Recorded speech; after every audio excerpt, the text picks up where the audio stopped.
Talked a little bit about some of the mechanisms by which endocrine therapy stops working and drugs that are now being developed to tackle that. But even with the advent of mTOR inhibitors like everolimus and CDK4/6 inhibitors, while those have provided great benefit and extended the time that endocrine therapy works, patients still get resistant to those too. And so now the challenge is to understand what is the mechanism of resistance to these new agents, to CDK4/6 inhibitors.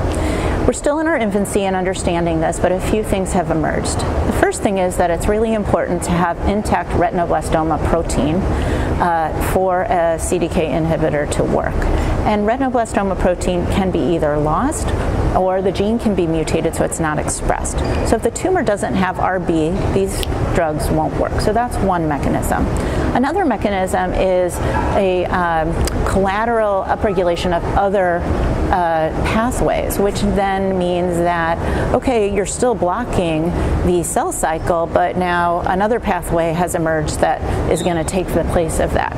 And that suggests that instead of then switching from a CDK inhibitor to another drug, perhaps we're going to need to use combinations. We're going to need to continue to suppress ER, we're going to need to continue to block the cell cycle, and then as these new pathways emerge, we're going to need to add drugs to block those as well.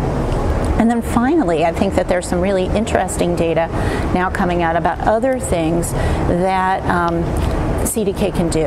And I'm going to talk a little bit about those mechanisms, but it can impact the immune microenvironment, and so blocking CDK4/6 provides an opportunity to actually improve the efficacy of immunotherapy.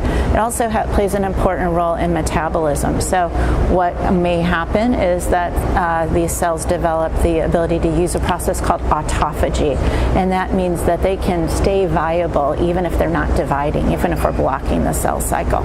So we can start to use autophagy inhibitors as a way to get around that. So we're really just building on the knowledge that we already have to try to say we've doubled the time that patients can respond to endocrine therapy by adding these drugs. What's it going to take to extend that even further?